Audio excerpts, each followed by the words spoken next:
नमस्कार दोस्तों, कैसे हैं आप लोग। आपका स्वागत है pepcoding.com में।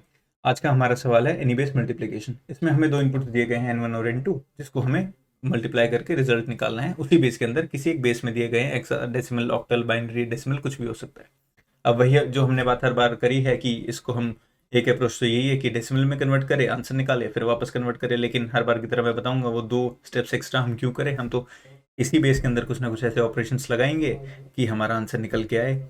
तो चलिए इसकी अप्रोच देखते हैं, अप्रोच पे बात करते हैं। मान लीजिए मैं दो नंबर ले लेता हूँ, कुछ भी हो सकते हैं मेरे नंबर्स। मान लीजिए 724, इसको मैं मल्टीप्लाई करना चाहता हूँ 628 से। ठीक है भाई, कोई दिक्कत नहीं। हम जनरली कैसे मल्टीप्लाई करते हैं, हम क्या करते हैं, 8 को लेते, इसका पहला डिजिट लेते हैं, इस पूरे नंबर के साथ उसको मल्टीप्लाई करते हैं और हम यहाँ पे लिखते हैं। ठीक है, हम इसका दूसरा डिजिट उठाएंगे, n2 का। मान लीजिए ये n2 है, ये n1 है। हमने n2 का एक डिजिट, सेकंड डिजिट उठाया 2, इसको इस पूरे n1 के साथ मल्टीप्लाई किया और एक स्पेस छोड़ के इधर लिख लिया। ठीक है, उसके बाद हम इसका तीसरा डिजिट उठाते हैं n2 का, n1 के पूरे n1 के साथ मल्टीप्लाई करेंगे, इस बार दो स्पेस छोड़ के इधर लिखेंगे। ठीक है, और फाइनली क्या करेंगे, मान लीजिए यहाँ से हमारे तीन, अब तक तीन आंसर आए थे, आंसर 1, आंसर 2, आंसर 3। इसको प्लस करके हम अपना फाइनल आंसर इधर बना लेंगे इनको। अब ये चीज़, अब ये भी क्योंकि बेस के अंदर है तो यहाँ पे हम अपना, आपने याद होगा इससे पहले वीडियो देखी होगी, एनी बेस एडिशन, उस फंक्शन का यूज़ करके हम इधर वो लिख सकते हैं। ठीक है, उसमें आपको कोई इशू नहीं। चलिए इसे कोड करके देखते हैं हम C++ में।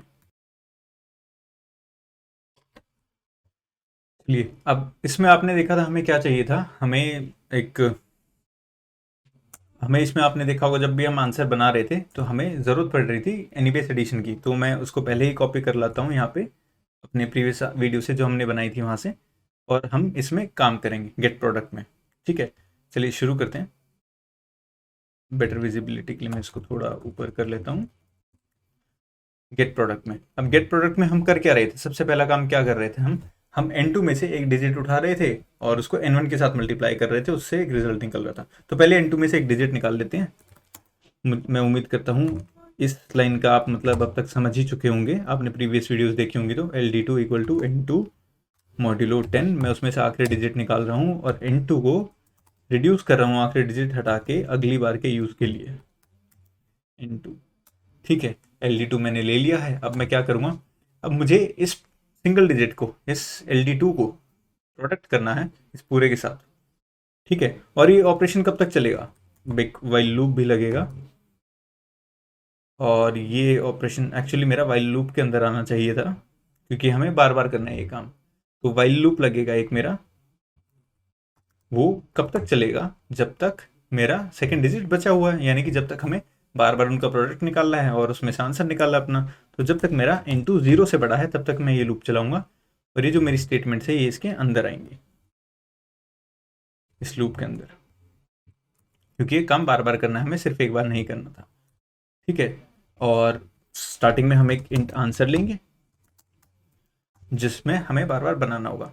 अब मैंने इसके साथ एक कर लिया, अब मैं क्या करूँगा, अब मुझे इसको n1 के साथ मल्टीप्लाई करना है, इस LD2 को।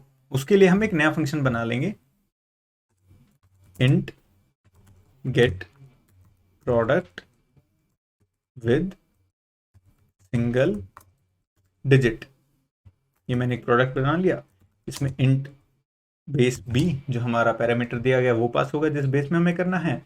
उसके बाद हमारा पूरा नंबर n1 पास होगा, और जो डिजिट है हमारी int LD2 जो हमने ली है, LD2 पास हुई, लास्ट डिजिट ऑफ 2 ये हुआ है हमारी। ठीक है, अब इसमें हम क्या करेंगे, गेट प्रोडक्ट में इसमें भी हमें एक आंसर चाहिए, तो इंट आंसर, स्टार्टिंग में हमने 0 बनाया, एक इंट कैरी बनाया जो कि 0 है स्टार्टिंग में। अब थोड़ा सा इसके बारे में फिर से देख लेते हैं, हम सिंगल प्रोडक्ट को जब भी मल्टीप्लाई करते हैं किसी भी बेस में होता क्या है, 624 को मैंने 4 से मल्टीप्लाई किया। ठीक है, तो ये क्या करता है, हम इसकी अप्रोच देखते हैं सिंगल प्रोडक्ट फंक्शन की। हम इसका आखिरी डिजिट उठाएंगे n1 का, और ये तो हमारे पास एक डिजिट है ही, हम क्या करेंगे 4 इंटू 4। मान लीजिए हम इसको ऑक्टल बेस में ले रहे हैं और बेटर अंडरस्टैंडिंग के लिए। ठीक है, सारे डाउट्स क्लियर हो जाएंगे। 4 इंटू 4 16, 16 आंसर आया हमारा। अब मैं 16 डायरेक्ट ऐसे तो लिखूंगा नहीं, ठीक है। ऑक्टल बेस का मतलब क्या है कि इस 16 को मैं अपने जो भी हमारा बेस है 8 उससे डिवाइड करूंगा। ये 2 अब जाएगा 16 और 0 रिमाइंडर। अब ध्यान कीजिएगा दोस्तों, ये वाली देखने की बात है, ये जो मेरा 2 है ना, ये जो मेरा क्वोशंट आया है, ये मेरा कैरी के रूप में आगे जाएगा, और ये जो मेरा रिमाइंडर आया है ये मेरा आंसर का पार्ट बनेगा। ये मेरा यहाँ पे 0 आंसर का पार्ट बनेगा। ऐसा क्यों हुआ दोस्तों? देखिए, किसी भी बेस में क्या होता है, कोई भी बेस का रिप्रेजेंटेशन मैं आपको कई बार बता चुका हूँ। 624 का मतलब अगर 8 की टर्म्स में हम बात कर रहे हैं तो क्या होगा, ये होगा, सॉरी, 4 इंटू 8 की पावर 0। इस 2 का मतलब होगा 2 इंटू 8 की पावर 1। इस 6 का मतलब होगा 6 इंटू 8 की पावर 2। हर बार हर एक जो पोजीशन है वो नेक्स्ट से शिफ्ट होती हुई चलती है।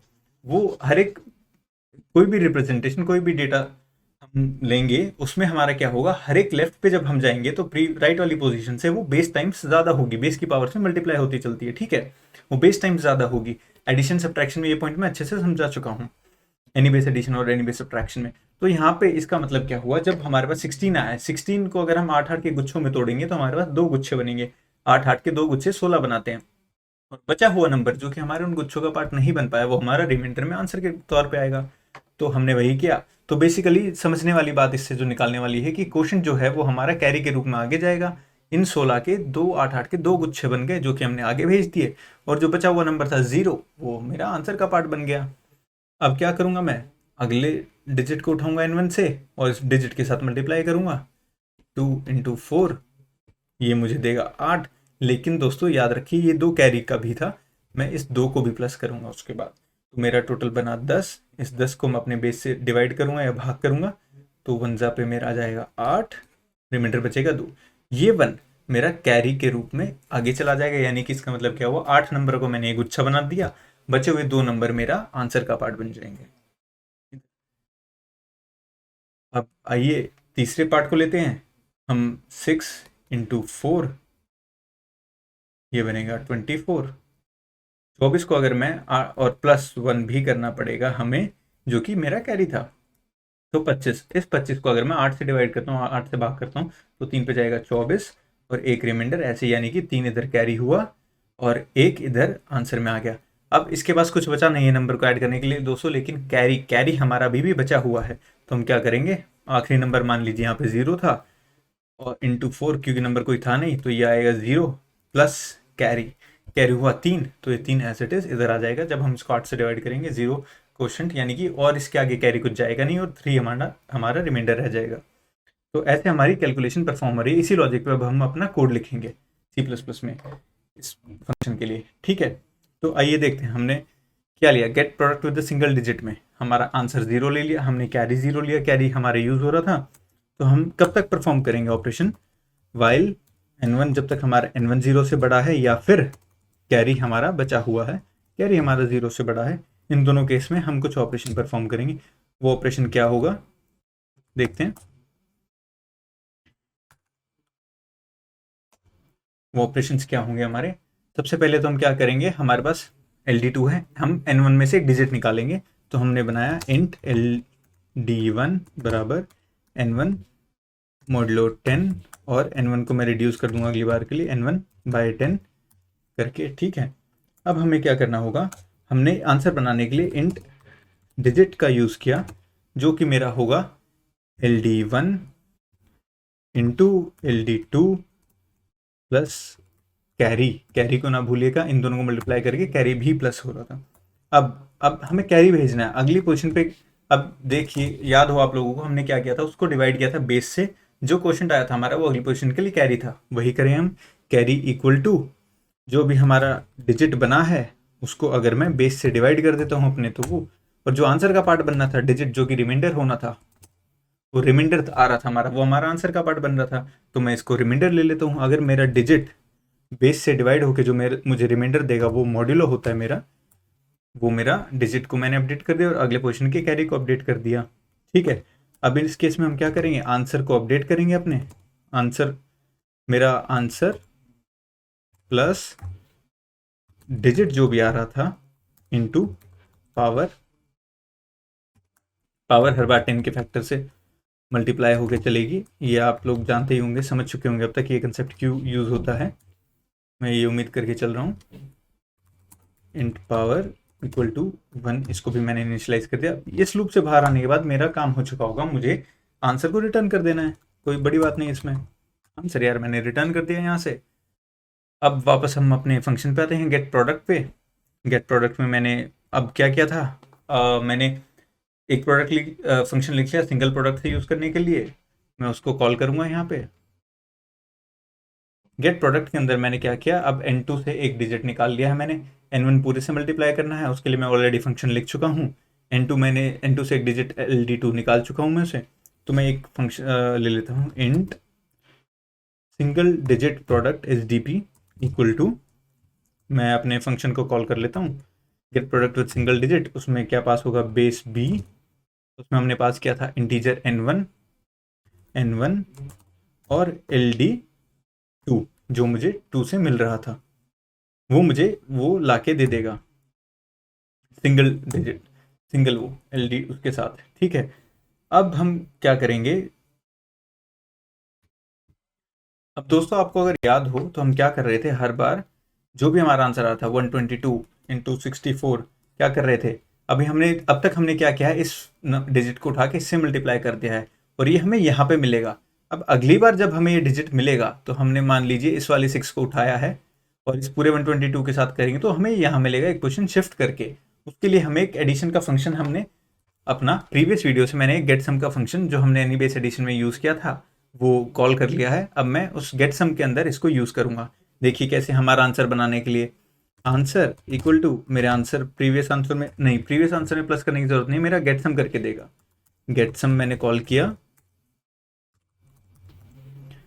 गेट सम, हाँ गेट सम यही स्पेलिंग है, गेट सम मैंने कॉल किया, उसमें बेस बी पास किया और अब देखिए गेट सम कर क्या रहा था, n1 और n2 दो नंबर ले रहा था, उनको प्लस कर रहा था। अब हमारा n1 n2 इस केस में क्या होगा, n1 तो होगा हमारा प्रीवियस आंसर जो अब तक का आंसर है हमारा, और n2 क्या होगा, SDP जो भी मैंने अभी निकाला है, जो कि सिंगल प्रोडक्ट से मैंने एक डिजिट से n1 को मल्टीप्लाई करके आंसर निकाला है वो होगा। लेकिन दोस्तों देखिए क्या हो रहा था कि हर बार ये भी एक पोजीशन शिफ्ट हो रहा था। मान लीजिए यहाँ 3 डिजिट होते, यहाँ 3 भी होता तो 2 पोजीशन शिफ्ट होती और ऐसे ऐसे आंसर आता हर बार। इसमें भी ये भी एक पोजीशन शिफ्ट हो रहा है तो इसमें भी पावर का वही कंसेप्ट हम यूज़ करेंगे। SDP को हम हर बार एक पावर से मल्टीप्लाई करेंगे और उस पावर को हम हर बार 10 से मल्टीप्लाई करेंगे, बिल्कुल सही। ठीक है, इस लूप से बाहर आने के बाद, अब जब ये सारा काम हो जाएगा हमारा, हम इस लूप से बाहर आ जाएंगे तो उसके बाद क्या होगा हमारा, इस लूप से बाहर आने के बाद जब हमारा काम हो चुका होगा, हमारे पास हमारा आंसर होगा, हम उस आंसर को रिटर्न कर देंगे। इतनी सी बात है यार। अब चलिए इसे चला के देखते हैं, रन हो जाना चाहिए आई गेस। कुछ एरर है, was not declared, power was not declared. हाँ दोस्तों, मैं यहाँ पे पावर को दोबारा इनिशियलाइज, यहाँ पे भी हमें इंट पावर नाम से एक वेरिएबल बनाना पड़ेगा, उसको 1 वैल्यू देनी पड़ेगी। अब रन करके देखते हैं, बिल्कुल ठीक आंसर है। Final submit.